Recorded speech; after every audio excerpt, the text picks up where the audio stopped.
That's something I wouldn't trade for the world. Adam Costa became a digital nomad in 2008. He and his wife have lived in more than 30 countries and advised hundreds of companies, including Amazon, Dropbox, and Verizon. His advice has made them over 100 million in annual revenue.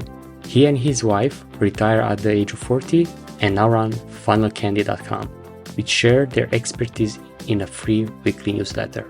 You should follow your obsessions. It's not necessarily do what you love, but if you follow your obsessions, the thing that you just really enjoy doing, you're going to be the best in the world at it because you're going to keep going after everyone else is tapped out.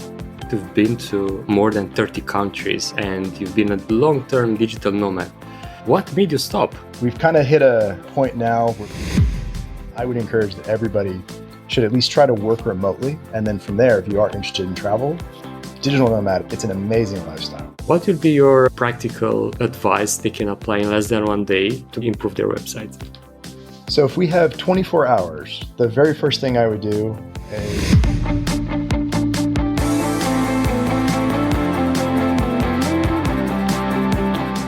Hey Adam, welcome to the Nomad Solopreneur Show. Hello, Gabe. Happy to be here. Excited to share my journey and learn a bit more about what all of your listeners are interested in as well. Awesome. Yeah, I can't wait to share your story with them. And I know that you've been to more than 30 countries and you've been a long-term digital nomad. What made you stop? That's a good question. I know we were chatting about that before the interview started. So just a bit of backstory. My wife and I were digital nomads for probably about 15 years. I've honestly lost track exactly. But during that time, we lived in over 30 countries, like you said. We've kind of hit a point now. We're both in our early 40s and a bit tired, happy to settle down, maybe actually have some plants. I don't know, maybe some cats, like the really big decisions in life. Parents are getting a little older too. So I think we've explored. We're certainly going to continue traveling, but also happy to start growing a few roots now. Yeah, I can relate, to be honest. I've been on the road just for 4.5 years, but I'm getting there, I'm getting tired. That's slow travel, but still is too much at some point. And we are also thinking to have a base for around 6 months and just the rest of the year to still slow travel, like 1 month in one place, 2 months or something like that. But a base is getting quite heavy on top of our head. So we probably build roots somewhere as well. Where are you based now? I know you mentioned California. Both my wife and I are originally from California, just south of San Francisco in the Silicon Valley area. But back then it was all like orchards, which is kind of a trip. It was like all cherry orchards and lots of fruit trees everywhere. Now it's like big tech companies. So we have a lot of friends, a lot of family here that we grew up with.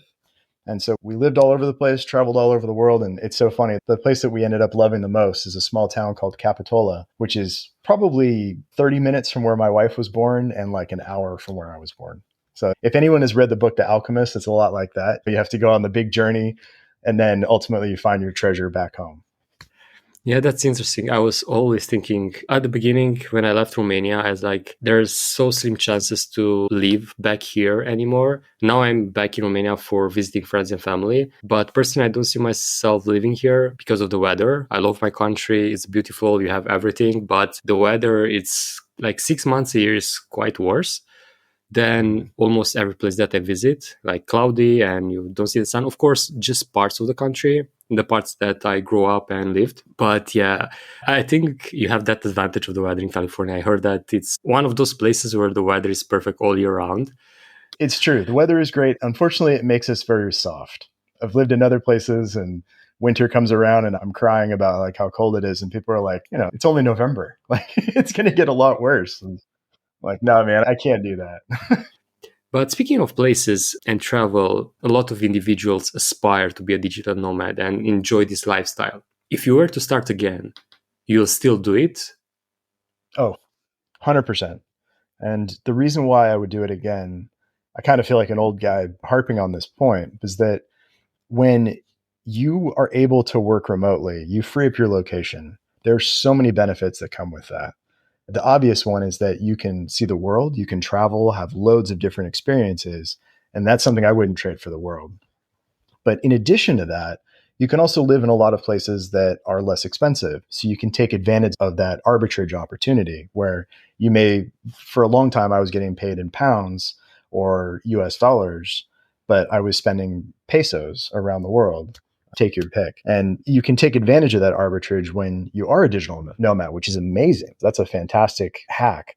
And then I'd say the other tip too is that when you are a digital nomad, you can combine that with house sitting, for example. Like my wife and I were house sitters for about 4 years. We didn't pay rent at all. And basically, we'd look for house sits like you. We would travel slow. So it would be 1 to 4 months. We'd stay in somebody's house. We'd look after their cats.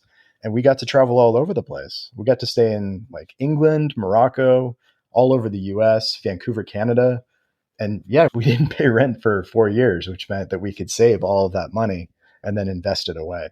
So yeah, 100%, I would encourage that everybody should at least try to work remotely. And then from there, if you are interested in travel, digital nomad it's an amazing lifestyle. Yeah, absolutely agree. Even that I didn't try yet the house sitting part. I love animals, especially dogs. And it comes to doing house sitting. Do you have any tips for those that want to enter this world? Because personally, I just created an account, I think 2 weeks ago or something on one of the websites. And I noticed only like really short period of times available for house sitters. So how exactly the process works? Great question. I've been out of the game for a few years, so some things may have changed. But in general, I would say you probably want to start with 2 or 3 different websites. You can sign up, create a profile. If anybody's a solopreneur, you're probably pretty savvy with tech and marketing, both of which come in really handy when it comes to house sitting, because you're trying to make your profile look as polished and professional and relatable as possible. And obviously, that's marketing right there. In terms of the sites, trustedhousesitters.com is a really large site. In fact, just full disclosure, I did work with them for quite some time. They're lovely people, and we scored plenty of house sits on that site. They have a filter so you can search for the longer term ones. And in fact, this was true years ago. That was an opportunity for us because most people were interested in like 3 days, 4 days, but it was harder for somebody to find a house sitter when they were going to be gone for like an entire summer, for example. That was a huge opportunity for us. Housecarers.com, I think, is another really good one. Trusted House Sitters is paid, House Carers is free. My advice is do both and get your profile pic out there. Ask your friends, your family, anybody to give you character references. That is huge. I mean, if you could have 20, 30 people vouching for you and saying they took care of my pets, they take care of my home, or just, hey, I know this person and they're like a good human being. Because the main objection from a homeowner's perspective, and my wife and I have been both sides. We've been house sitters for a long time. We own our own house as well. And we've had house sitters too. Trust is the number one concern. Like, is this person going to show up? Are they going to take care of my pets? Are they going to burn down the house? Like in that order, that's usually what people are worried about. And so as long as you address those concerns in your profile, you're going to be in a really good spot. And then just one last note, even if you do have to pay to get a profile out there, it might be $100, $200 or euros. All you have to do is get one house sit and you'll probably save thousands. So it's well worth it. Yeah, absolutely. As someone that is still in the digital nomad space, the rent used to be cheap places like Thailand or Bali. The rent is like Western Europe. It's crazy. And yeah, house sitting can be a huge opportunity and also be super helpful for those that are searching for house sitters. And that's funny that you mentioned the website because that's the website that I made account on. I didn't notice that filter, but I did definitely to check it further because we are planning the next destination and yeah, that can be a good option.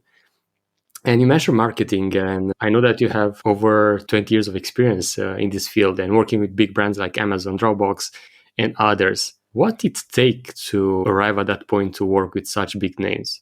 It was a long, strange trip. So I guess the quick kind of summary was that I've always been a worker and an entrepreneurial type. So like when I was 15 years old, I launched my first business and I also had my first job. First job was working in a church. I like basically answered the phones and did admin stuff. And then my business was in high school, I would sell candy to classmates or whoever else wanted candy at the time.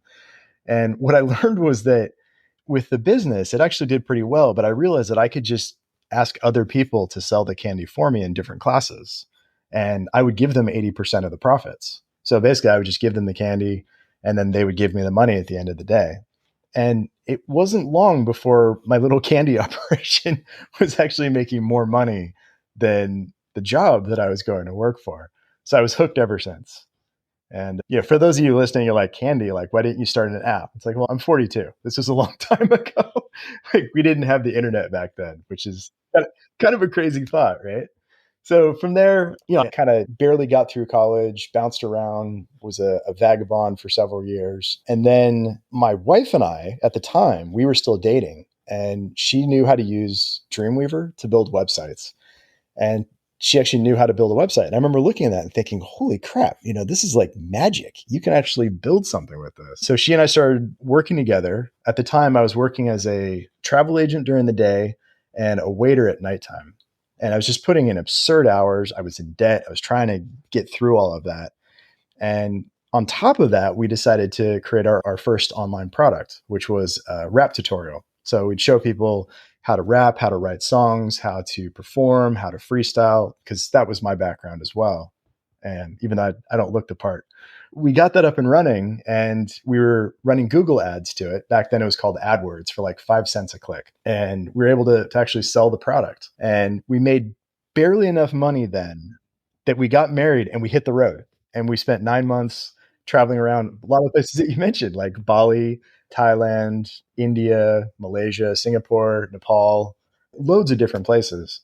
And I was hooked. I was like, this is the right move, because we were only making like $50 a day, but we were living on 30. And it was like, wow, this is, it's not a lifetime sustainable type of business, but at the time it was good enough. And so from there, I kind of took the insights while we were traveling, and I wrote a book called Business in a Backpack, which was probably like 15 years ago. I bet a lot of people like to plug their own work. This is the anti-plug. Don't read that book. It's way too old. It's outdated. I wouldn't recommend it. Take the advice I give now, not 15 years ago, for sure. So we published the book, and we were making like a nice side income from that because we were promoting it via a few like travel sites. And in it, I talk about Google Ads and Google AdSense. So we get back from our long trip, we get back to California. And I remember my wife asking me, she's like, what are you going to do? Like, are you going to get a job? Are you going to keep working on our site? And I was like, I don't know. Maybe I'll just work at Google. And I just threw it out there. And I applied to them. And the only reason that they were even like remotely interested in me was that I had written this book and I had talked about Google AdSense. And they said, well, our Google AdSense department actually needs somebody right now to work in there. And you're literally the only person that has actually made money with Google AdSense, which I thought was hilarious. It's like you have all these people that are incredibly bright working on a product, but none of them have ever actually used it. And there's a key lesson in there, which we'll probably come back to later, but it's like you always want to become the customer, because otherwise you can't empathize with them. So like go through your own checkout processes, buy your own products, understand all those pain points, and then you can empathize with your customers, your prospects, and make it better. So anyway, I know this is kind of a long journey. From Google, I lasted, I think, 6 or 7 months there, and I was working as a copywriter too, direct response copywriting, fell in love with that, and quickly realized that we wanted to hit the road again. So we lasted 6 months, and then boom, hit the road again. And this time we went to Austin, Texas, and then spent a year in Latin America. And during that time, that's when I started advising other people. And I was working as a freelance copywriter for various SEO agencies and other firms. And then I leveled up and I started working as a consultant with a company called Conversion Rate Experts. Just going to plug the hell out of them. They are seriously some of the most talented, brilliant people I've ever met, let alone people that I've worked with. And my wife and I worked with them for about 10 years.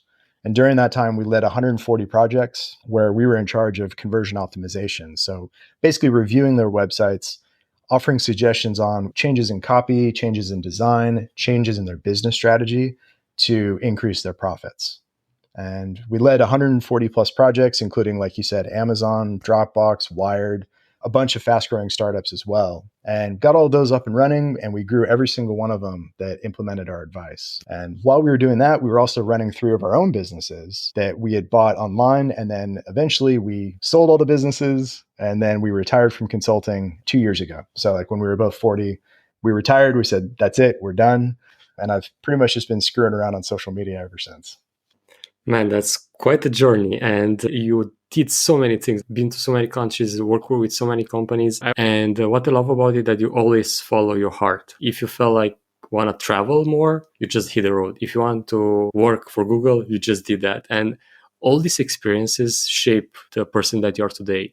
And I want to touch a bit on conversion rate optimization, because now everyone is trying to optimize their social media pages. But something that I love are websites and landing pages. Is my bottom breath. So fine, I have someone on the podcast that know these things. And I would like to ask you to create for those listening some sort of step-by-step process through which they can go in order to optimize their landing pages. What would be the easiest quick wins they can apply without technical knowledge or technical experience? Great question. So assuming that everyone already has a website in place, if you wanted to optimize it, here would be my 5-minute rundown. The very first thing that you want to do, as I mentioned earlier, is to become your own customer. So like actually go through your buying process, go through your landing page, fill out the email form, see what the thank you page looks like, see what the first welcome email looks like when you receive it. Use a few different email addresses so that you make sure that it looks good on Hotmail or Google or whatever. You want to check that out. Look at it on your phone, look at it on a laptop, see if there's any incongruencies or inconsistencies there. Same thing with the products. Go through the checkout process. Make sure that the forms are working properly. See if there's anything that may not work or could be better. What does the post-checkout process look like? What does the thank you page look like after you buy? What is the confirmation email that you get when you purchase a product? What does that say? And go through and take screenshots of all of this stuff. You'd be amazed at, it's one of those things like a lot of people shake their head and they're like, yeah, I get it. But it's like, did you do it? Because when you go through the process, you're going to uncover at least a few things that you scratch your head. Like I just did that on our website, funnelcandy.com. And I realized I had an exit pop up that was on the thank you page when somebody subscribed. And I was like, what the hell am I doing? So just little things like that, you're going to learn. So that's real low hanging fruit, is to become the customer, go through the entire funnel. Next up is get feedback from other people. Ask them to go through the process. So you could do this with user testing, like somebody who's actually in your market. You can do that with sites like usertesting.com, where you pay somebody to go through and speak their thoughts out loud. Or you can just do it informally. It doesn't have to be somebody who's in your target market. You just need a human being to engage with your site. So one thing that I've done in the past is if we're like at an airport, for example, people are bored, they're kind of just hanging out. Just tap somebody on the shoulder and say, hey, I'm working on this website. I'm not 100% on it. Would you mind taking a look at it and just let me know what you think? It'll only take a minute. And a lot of times people are happy to do it. And you could be cool and buy them a coffee or a croissant, something along those lines. Studies have shown that if you have 5 people that go through your entire funnel, they're going to uncover 85% of the usability issues. It's only 5 people. Like, that's not hard to do. You could do that in, 90 minutes. I mean, I've done probably hundreds of user tests in my life, and I've watched even more of them. And so that's a really easy thing to do. All of this stuff you can do like within a couple hours. Next, you want to start gathering more feedback from your prospects as well as your customers. There are 2 additional main ways that you can do this. One is to use a tool like Hotjar. And with Hotjar, it'll give you heat maps. So it'll show what elements you click on or what elements people might not be clicking on. And it'll also show you how far down a page people scroll. So if you have like a big old sales page, you're selling your agency service or a course, you want to make sure that people are actually scrolling down the page, and it'll show you what elements people are engaging with and which ones they aren't. So you can tighten up your sales page that way by removing a lot of those elements that people are skipping. Hotjar also has something called surveys. And this is where you have like a little feedback pop-up that occurs on your site. This is a gold mine. So put this throughout your funnel, and you can fire it so that it appears only on exit. So like on desktop, if somebody looks like they're going to navigate away from the site, this small little bar just appears in the bottom right or the bottom left. And you could just ask a simple question like, hey, before you go, could you just let me know if you didn't decide to buy today, what stopped you? And it's almost so simple that people don't want to wrap their head around it. But it's like, if you don't know why people aren't converting, go to those people and ask them, and then do something about it. So those are like really simple tips. One other pro tip that I find when you're using Hotjar is to actually use the words that people mention. So if they have questions or concerns, put those exact questions in your FAQ. Or if they mention something that they especially like, use that exact copy in your bullets, like when you're explaining the benefits of your offer or your service. The last thing that I'll say on that front is with an email survey. So just create like a Google form, which you can do in probably 3 minutes, and then email your list. You might have a list of prospects, you might have a list of buyers. Ideally, you can separate them and you can create 2 surveys for both of them and just ask them several questions. Some obvious ones are, where did you first hear about us? If you haven't purchased, could you tell us what stopped you? If you have purchased, what were the 3 things that you like most about our product or service? What almost stopped you from buying? So that helps you understand from a buyer's perspective what almost tripped them up. You can then apply that on your landing pages and be like, well, we know that 20% of people that actually ended up buying said they had this one concern, but it's a moot concern. So let's just address that really quickly on our sales page. And that way people will go through the funnel and they're much more likely to convert. Okay. I said that was my last one, but just one other one that's just kind of a nice tip is you should always explain what's going to happen next. There's so many websites where you get to a page and there's a big button and it's like, is that going to charge my credit card? Or is there something that happens after this? Once I buy, like, when can I expect this delivered? Or is there a member section? Do I go into the member section? So just take the time, write 3 to 5 bullet points that say, once you've purchased, here's exactly what's going to happen next. You're going to be taken to a thank you page. You're going to receive your download link. You're going to get an email with all of your payment details.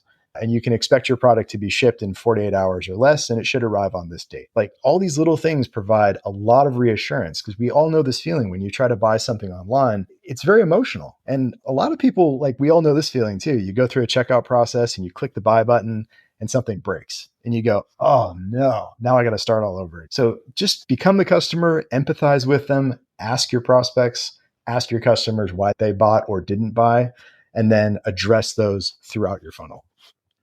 I love that. And yeah, that last one was quite an underrated technique. And on that note, it's also the thank you page, where a lot of people just say purchase complete or thank you for subscribing, instead of actually, for example, for signing up for a newsletter. Just give that user more details. That will help a lot for increasing the open rate of your email. Because if you don't tell them that they will receive a confirmation email to proceed, they might not confirm and you just lose a subscriber. Or if you don't tell them, as you said, what happens after you purchase, giving them more details, give them the recipe or whatever you can give them on the complete page, such an underrated page. So thank you so much for sharing those tips. And still on that note, I know how big marketing is in your life. After you retire, what made you start a new venture in funnel candy? I think it goes back to, and it's so funny, I just realized this, that I mentioned the first business that I ever had was a candy business. I've never even made that connection that we've called something funnel candy now. It's funny how that happens. I think it's because we retired and we spent like a year to a year and a half traveling and taking like different classes. So I got really into nutrition, biology, a few other classes. And after that, the itch to build something of our own kind of started to come back. And I think now, because we don't need the money, to be honest, like, we will build a business out of this for sure. That's what we do. And I think we can do a lot with it. But not worrying about money means that we can take the long view and we can be very patient and also be very free. Like, if anybody who follows us on LinkedIn, or if you look at our newsletter, you'll notice that we are constantly changing formats. We're changing the content. We're changing the approach. It's because we're slowly experimenting and finding out what works and what doesn't. And I think that's something, quite frankly, that both of us missed, was that collaboration and the joy that comes with creating something of your own and then constantly iterating on it and making it better based on feedback, which I'm not getting by taking more classes.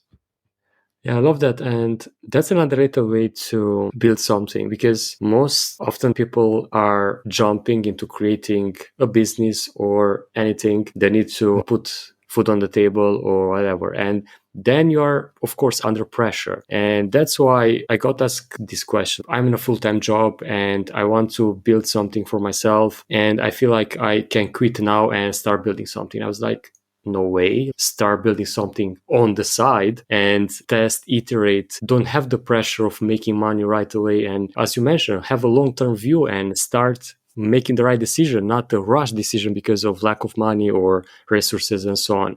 That's why a lot of people fail if they just quit straight away and they jump first into business without experience, without having the cushion of probably 6 months or 1 year of financial freedom to actually build something without pressure. And now you guys having this luxury of doing that, I'm 100% sure this will be a success because you have that time to iterate, to see exactly what works, what doesn't. And yeah, that's gold.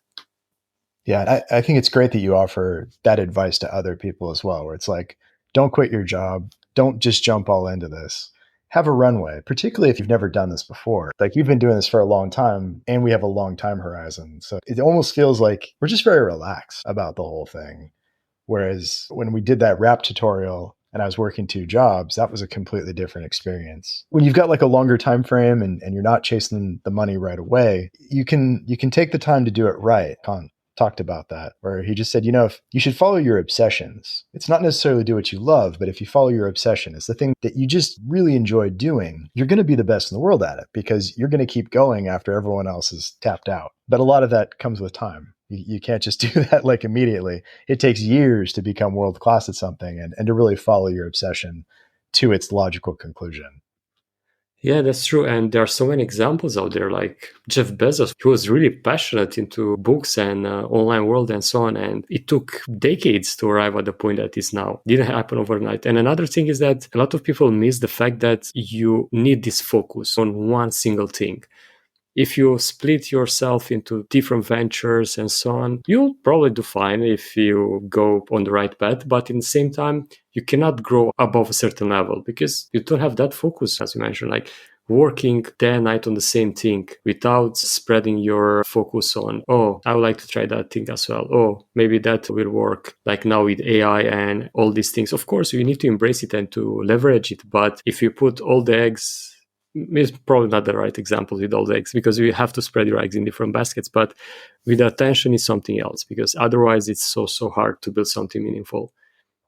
I think the analogy works about putting all your eggs in one basket. I think that does ring true because, like, in my experience, my wife and I, we were advising probably like 11, sometimes 12 companies at once while running 3 of our own. And on the surface of it, it was like, wow, this is crazy. Like, there's so much. You can't focus on all of that. But we were focused on one very particular skill on all of those projects at once. And so even though it looked like there were a lot of eggs in different baskets, we were in fact being laser focused on optimizing one aspect of our business skills. So yeah, I think it does make a lot of sense. Yeah, and personally, I did a mistake of spreading that as well. I'm a passionate learner and I try new things, I learn new things. And I arrive at the point that I know I'll say quite a bit to be dangerous in different fields, but I'm not an expert in any. And that didn't allow me to go after the big boys, for example, like you guys did, like working with big companies and so on. I used to work with a big startup that was financed by Horowitz, but that was the only big client that I had because I didn't have that laser focus expertise. And now, in the past couple of months, I start to narrow down a lot. And now I limit my web design clients because it's not my main thing. I love building websites, but my main focus now is on strategizing, on optimization like you do. And those things are the things that fuel me because I can spot opportunities. I can help right away with few ticks. A client can get a huge return of their investment. But if you build a website until it's getting traction, especially if it's at the beginning, it takes time to get results. Plus, it's time consuming and a lot of people don't see the value that the website can bring. So yeah, there are different ways to approach things, but probably focus is the right one. And I think you touched upon a point. Again, I'm quoting Naval from this, which is you want to solve via iteration. So you solve a problem, you iterate your way into that. And then once you have that solution, you get paid through repetition. It's like, okay, I've got the solution. Now, how do I do it a million times? And then that's how you really succeed. And I think you do a great job of that on your website, where you talk about the clients that you are specifically designing pages for. It helps you stand out. Because I think we've all seen the jack of all trades type marketers where it's like, oh yeah, I'm a copywriter. I also do SEO content. And by the way, I'm also a social media strategist. And you're like, dude, you can't be all of those things. So yeah, I think you're doing a great job on that front. Thank you so much. And yeah, it's not even updated. I'm about to launch it, I think, in 1 week or so. I'm rebranding as well because now my personal brand is using some colors and a certain approach and so on. And yeah, my marketing website is quite old and rusty, I would say. But yeah, watch this space because I will ask your feedback. Of course. Yeah. And speaking of feedback, you mentioned Hotjar, and what other tools do you usually use and those listening can take advantage of in order to optimize their websites or landing pages and yeah, their marketing funnel in general? Sure. A Google form is really easy. Again, you want to use that for your email surveys.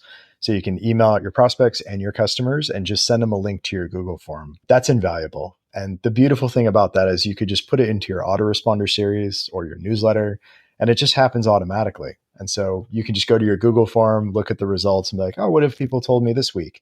And you're constantly getting that feedback. So that's incredibly valuable. If you want to split test your pages, let's say you get a minimum of like 30 conversions, whatever that means. So conversion could be like leads or it could be sales, something that you would call a conversion that you can track.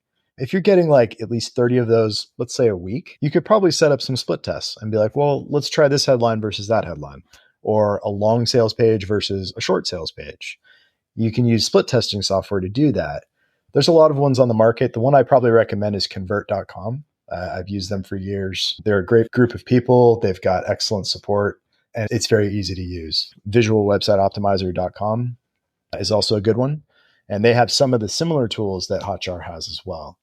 And then the last tool, I guess I should probably mention this, is Funnel Candy. Not a tool, but it is a newsletter. So you get all of the insights that my wife and I have learned from doing this stuff at a very high level for a very long time. So I think Hotjar, Google Form, convert.com, and then funnelcandy.com. And you should be good to go. That's awesome. And yeah, that's the thing. Like if you put all this together and you get the information from Funnel Candy, use the tool to A/B test and test those headlines, as Adam mentioned, because a lot of time people just focus on call to actions or buttons or images and so on.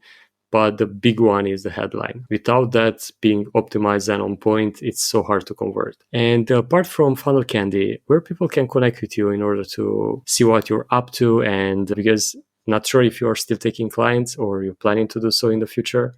No, I'm retired from consulting, but if you did want any type of split testing or consulting services, like I said, conversion rate experts, they are the best in the business. Fantastic group of people. And I'm not getting paid to say that. That's just my opinion. I can't recommend them highly enough. If you would like to see what I personally am up to, you can hit me up on LinkedIn. I post there multiple times a day. And then also funnelcandy.com is the newsletter that my wife Darcy and I run together. And it shares all the insights that we've learned from doing all of this for about 20 years.